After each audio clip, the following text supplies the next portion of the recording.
என்னடா பொறுமையா எடுத்து வச்சிட்டு இருக்க? கடகடன்னு எடுத்து வைடா. வச்சுன்னு நினைக்கிறேன்.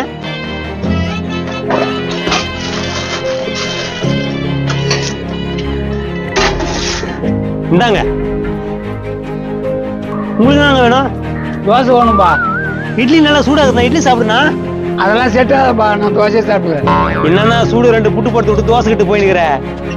ஏய் இரியா, தோசை சுட்ட சாப்பிட்டோம்.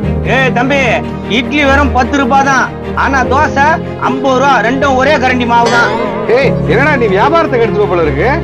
இல்லனா அந்த ஆள் அப்பப்ப ரொம்ப வெறுப்பேத்துறானா? நானா வெறுப்பேத்துறேன்? தோசை கேட்டாக்க தோசை கொடுக்க சொன்னேன். ஏன்பா கறி குழம்பு இருக்குது? அடுப்பு கறி வேணா இருக்குது, 4 கொடுக்கட்டா? அது டேஸ்டா இருக்குமா?